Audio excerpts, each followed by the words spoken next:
자, 가슴 앞에서 합장하시고 한 구절씩 따라하시기 바랍니다. 저 자신이 행복하기를 발언합니다. 저 자신이 행복하기를 발언합니다. 저 자신이 행복하기를 발언합니다. 저의 가족들이 행복하기를 발언합니다. 저의 가족들이 행복하기를 발언합니다.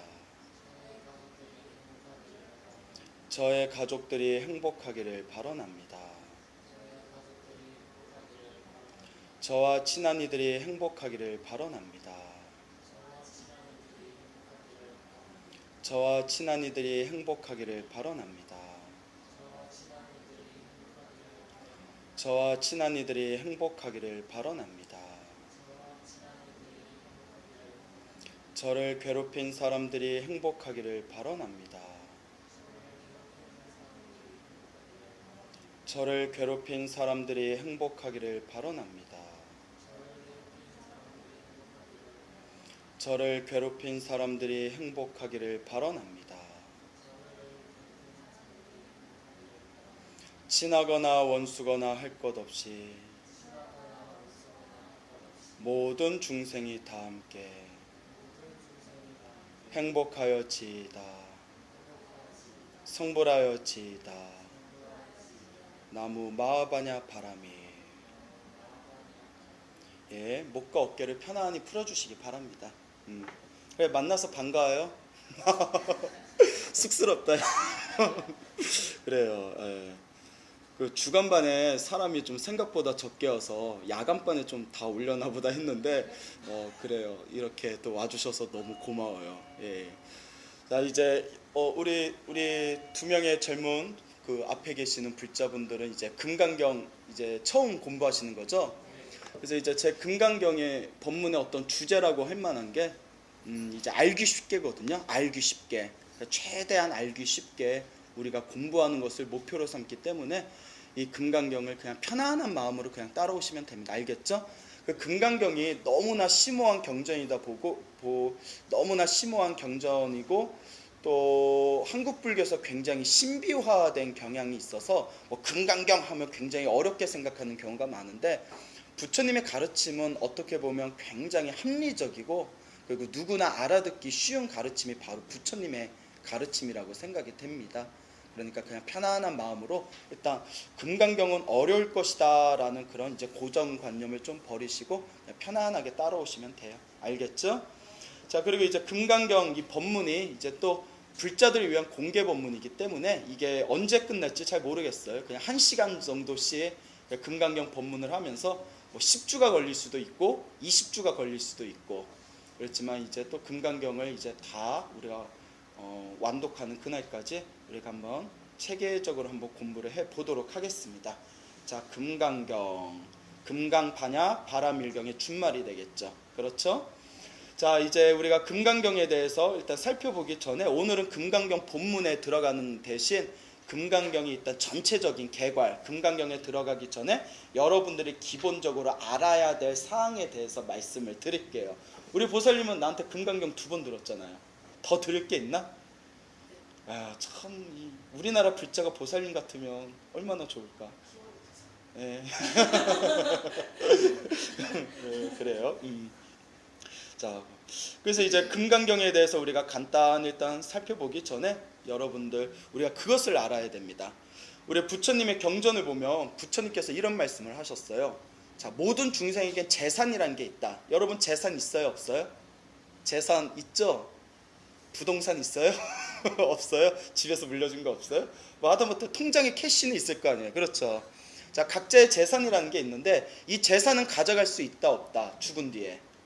그렇죠. 죽은 뒤에 가져갈 수가 없습니다. 그런데 결코 변하지 않는 재산이 있다. 중생마다 죽은 뒤에도 유일하게 가져가는 재산이 있다. 이것이야말로 중생들의 유일한 재산이다. 결코 변하지 않는 유일한 재산이다 라고 말씀을 하셨습니다. 그게 바로 뭘까요? 자, 힌트를 드리자면 한 글자입니다. 자, 대충 한번 질러보세요. 뭘까요? 업이라고 했습니다. 업. 예, 업이라고 했습니다. 우리 부처님께서는 중생들에게 중생들 각자마다 유일한 재산이 있으니 그것이 바로 업이다라고 말씀을 하셨죠. 자, 그래서 이 업이라는 것, 우리가 보통 불교에서 이렇게 이야기하지 않습니까? 사람이 죽은 뒤에 또 태어나고, 죽은 뒤에 또 태어나고, 죽은 뒤에 또 태어나는데, 그냥 죽고 나서 또 태어나고 또 살아가다가 또 그냥 죽는 것이 아니라 살아생전에 각자 자신만의 업을 짓게 됩니다. 그래서 좋은 업을 많이 지었을 때, 착한 일을 많이 해서 좋은 업을 많이 지었을 때 우리는 그것을 선업이라고 부르게 되고요. 살아가면서 나쁜 짓을 많이 하면서 나쁜 에너지를 많이 일으키면서 나쁜 업을 지었을 때 우리는 그걸 뭐라고 부를까요? 악업이라고 부르게 되죠. 그래서 이제 선업과 악업이라는 이제 두 가지의 업의 형태가 있는데, 자, 자기가 전생에 지은 업의 에너지에 의해서 대부분 현생에 일어나는 모든 일들이 결정된다고 해도 과언이 아닙니다.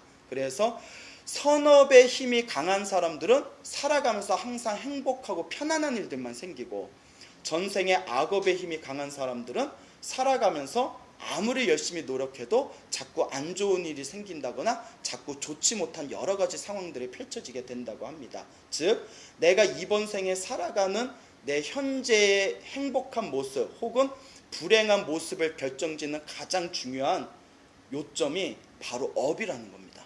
선업을 많이 지으면 행복한 일이 많이 생기고, 악업을 많이 지으면 나쁜 일이 많이 생긴다. 자, 그러면 여러분들은 선업을 많이 지은 것 같아요? 악업을 많이 지은 것 같아요? 왜 대답하기 애매해요? 예. 자, 근데 우리가 흔히 이런 얘기를 합니다.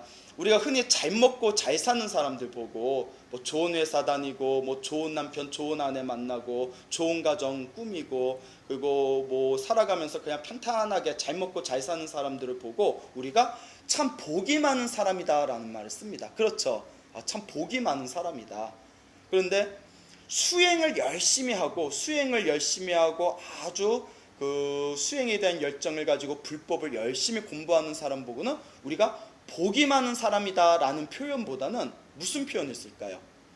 성근이 많은 사람이다, 성근이 깊은 사람이다 라는 표현을 씁니다. 성근, 이것을 우리말로 풀이하자면 아까 말한 선업의 뿌리가 깊은 사람들을 뜻합니다. 선업의 뿌리가 깊은 사람, 즉 이 말인즉 불교에서는 사람으로 태어나기가 너무나 어렵고, 사람으로 태어나도 무엇을 만나기가 어렵다고 하죠? 그렇죠. 불법을 만나기가 어렵다고 합니다. 사람을 만나기가 어렵고 불법을 만나기가 어려운데, 사람을 만나기 어렵고 불법을 만나기 어려운 이 시대 속에서, 사람으로 태어나기가 어렵고 불법을 만나기 어려운 이 시대 속에서 내가 사람 몸을 받아서 태어났고 또한 불법을 만났다는 것 자체가 그 사람이 이미 전생에 깊은 선업의 뿌리가 있는 것이다 라고 말씀을 하셨습니다. 지금 불교에서는 지금의 시대를 말법 시대라고 합니다. 들어보셨죠? 말법 시대.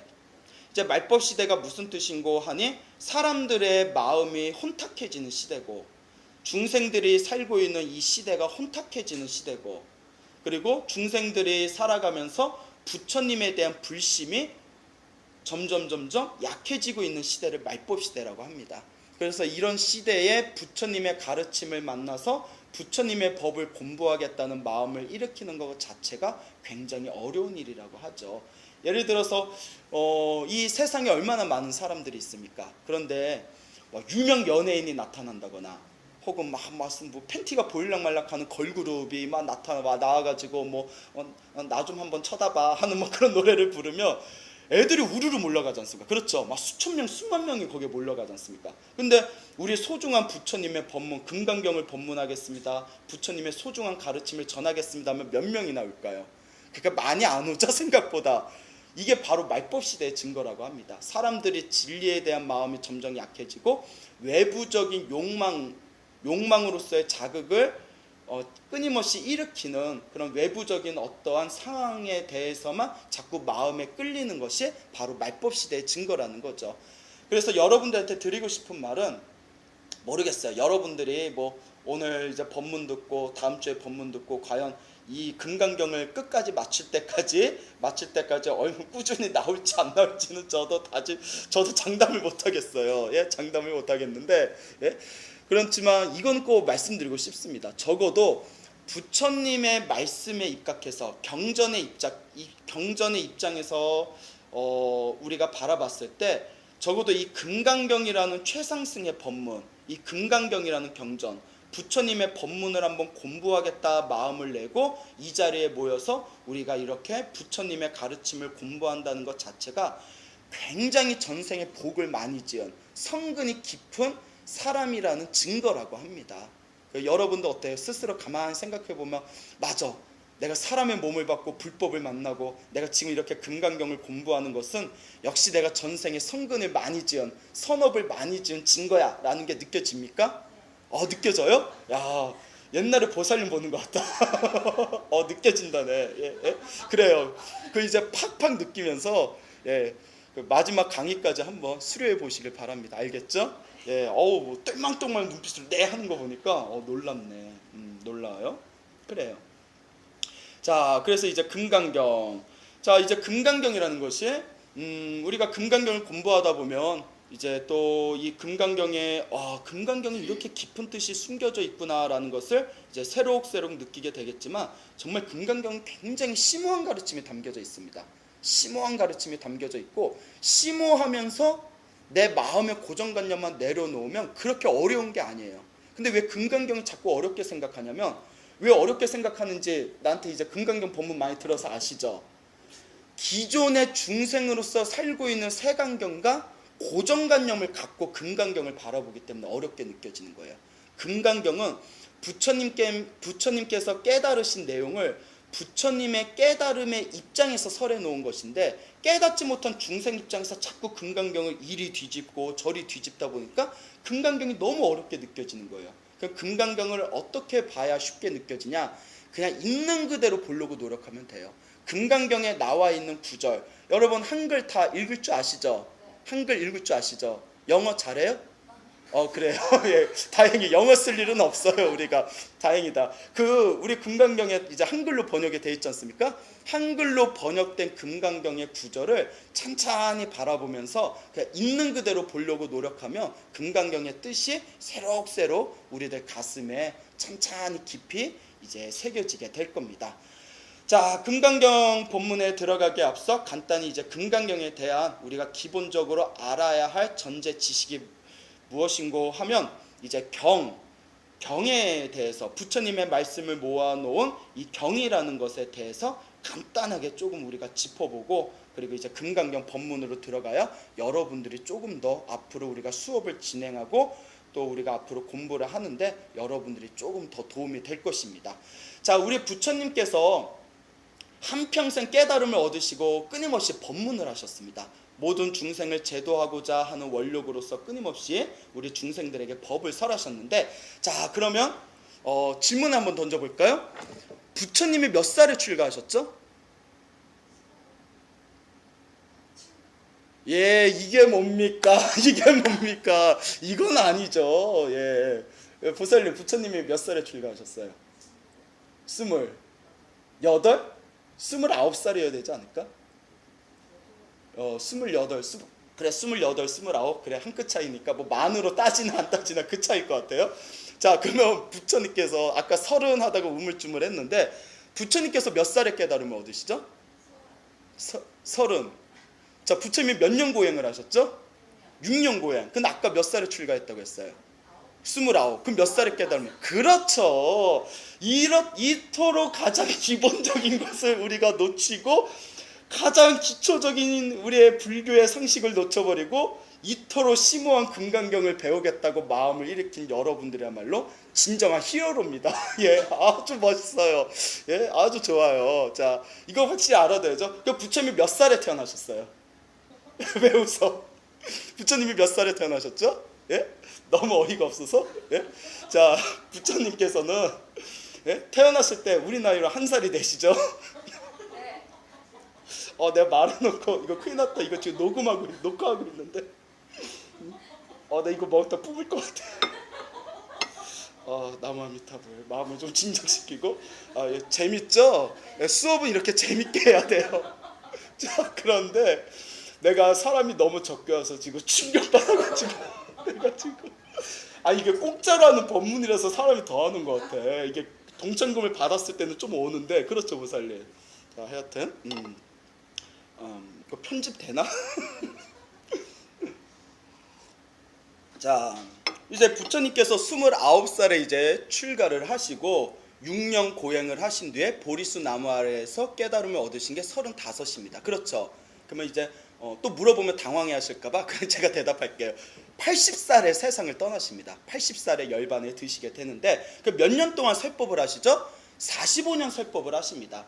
45년 동안 오롯하게 중생들을 제도하기 위해서 끊임없이 법을 설하시는데 부처님께서 평생도록 법을 설하신 그 내용을 우리가 84,000법문이라고 합니다. 84,000법문이다 라고 부르죠. 그래서 45년 동안 84,000법문을 설하시고 나서 우리가 그 설하신 그 부처님의 말씀을 모아놓은 것을 무슨 대장경이라고 부르죠? 팔만대장경이라고 부르죠. 그래요. 그러면 하나 더, 팔만대장경이 어느 절에 있을까요? 그렇죠. 해인사에 있습니다. 또 여러분 앞에 있는 이 광우 스님이 어느 절 출신이죠? 그렇죠. 제 본사가 해인사입니다. 합천 해인사. 자, 해인사의 장경각이라는 이제 팔만대장경이 있는데, 자, 팔만대장경은 부처님의 말씀만 모아놓은 게 팔만대장경이 아니죠. 이른바 경, 율, 론, 삼장이라고 해가지고 이런 거 다 아시죠? 그 모르거나 질문 있으면 바로바로 얘기하세요. 이제 쪽집게 수업으로 나아갈 테니까 예? 1대1 과외를 받는 마음으로 쪽집게 수업을 나아갈 테니까 궁금하면 이렇게 질문하시기 바랍니다. 아니 이렇게 굉장히 갑자기 업되네. 자 이제 팔만대장경 경율론 상장이라고 하는데 자 부처님의 말씀을 모아놓은 것을 뭐라고 부른다? 경이라고 하죠. 부처님의 말씀을 모아놓은 걸 경이라고 하고요. 부처님께서 제자들에게 이와 같은 행을 지켜라, 이와 같은 계를 지켜라, 이와 같은 율을 지켜라 라고 계율에 대해서 말씀하신 것을 무슨 장이라고 부를까요? 율장이라고 부릅니다. 율장. 그리고 경과 율에 대해서 제자들이 해석해 놓은 논문을 무슨 장이라고 부를까요? 논장이라고 하죠. 그래서 경장, 율장, 논장 이걸 경율론 3장이라고 합니다. 자 그러면 경이라는 것에 대해서 일단 오늘 우리가 금강경을 공부하는 거니까 일단 경이라는 것에 대해서 우리가 한번 짚어봐야 되는 게 자 부처님께서 말씀하신 수많은 경전들이 어떤 단일한 체계로 이루어져 있질 않습니다. 그래서 크게 이제 부처님의 경전을 중국의 학자들은 이제 소승경전과 그 다음에 무슨 경전? 그렇죠. 대승경전으로 이루어져 있다고 합니다. 소승경전과 대승경전으로 이루어져 있다고 하는데 부처님께서 이제 설해 놓으신 이 가르침이 소승경전과 대승경전이라는 크나큰 두 가지 틀로 서로 이렇게 나눠진 상태에서 여러 가지 형태로 번잡하게 섞여 있습니다. 서로 다른 내용들이. 그래서 이와 같은 형태가 왜 이루어졌는고 하니 그 부처님께서 법을 설하시고 나서 부처님께서 세상을 떠나시고 마하가섭 스님 들어보셨죠? 마하가섭 스님과 그 다음에 아난존자 들어보셨겠죠? 그 다음에 이제 계율을 이제 설하신 우바리 존자 이 세 분이 주축이 돼서 마하가섭 스님, 아난 스님, 우바리 스님, 우바리 존자 이 세 분이 주축이 돼서 500명의 아라한들 모든 번뇌가 다 끊긴 위대한 성자를 아라한이라고 부른다. 라고 이제 이야기를 하죠. 그래서 500명의 아라한들과 칠렵굴이라는 곳에서 그 큰 동굴인가 봐요. 칠렵굴이라는 그 동굴에서 경전을 결집하게 됩니다. 부처님께서 모아놓으신 그 경과 그 부처님께서 설하신 율과 그리고 그 논에 대해서 경율론 3장을 결집하게 되는데 자 여기서 이제 중요한 게 처음에는 그게 문자화되었다 문자화되지 않았다. 예, 그게 문자화되질 않았어요. 문자화되어지지 않은 상태에서 부처님께서 인멸하시고 나서 현대 이제 학자들마다 썰이 좀 틀린데 부처님이 인멸하시고 300년 안팎 정도 되었을 때 본격적으로 이제 구전되어진 부처님의 말씀이 문자화되었다라고 합니다. 그 문자화되어지는 과정에서 점점 시간이 지나면서 부처님의 가르침이 조금씩 편집되어진 것 같아요. 뭐 조금 덧붙여졌다거나 조금 뭐 좀 다른 각도로 편집이 되었다거나 그렇게 여러 가지 경전들이 끊임없이 편집되고 조금씩 진광되어진 과정에서 그 수많은 소승의 경전과 대승의 경전들이 그대로 중국 불교에 넘어오게 됩니다. 그대로 중국 불교에 넘어오게 되면서 훗날 이제 후학들이 딱 경전을 보니까 내용이 좀 이상한 거예요. 여기서는 이렇게 말하고 저기서는 저렇게 말하고, 저기서는 저렇게 말씀하셨고 여기서는 또 이렇게 말씀하셨고. 그래서 그 후대의 수많은 후학들이 그 부처님의 거대한 그 팔만대장경이라는 그 거대한 경전의 이제 틈바구니 속에서 부처님의 말씀을 우리 후학들이 이해하기 쉽게 체계적으로 재해석해야 할 필요가 있겠구나라는 것을 이미 몇천 년 전부터 우리의 선배 스님들이 치열하게 고민하시게 됩니다. 아시겠죠?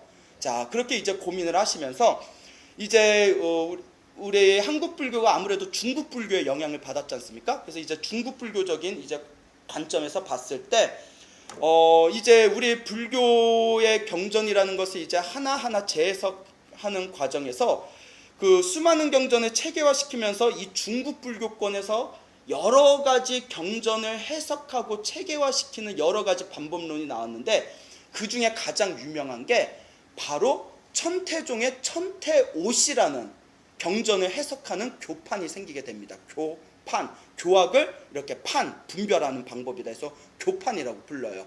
그래서 천태오시 교판이라는 게 이제 생기게 되는데, 자, 그 중국 수나라 시대 때 천태 스님이라는 걸출한 천재 스님께서 출연하십니다. 그래서 아주 그 경전만 열심히 공부하신 것이 아니라 자신의 내면을 깊이 닦으셔서 아주 깊은 깨달음의 경지까지 가셨어요. 그래서 이 천태 스님께서 그 당시 중국에 있는 모든 부처님의 경전을 다 꿰뚫어보고 그걸 천태 스님이 5가지 시기로 구분하였다 해서 천태오시, 몇 가지로 구분했다? 5가지로 구분을 해서 아주 명쾌하게 정리를 해놓습니다. 이게 중국 불교에서 경전을 해석하고 체계화시킨 방법 중에서 가장 유명한 게 바로 천태오시 교판이에요. 그럼 한번 이제 잘 한번 들어보시기 바랍니다.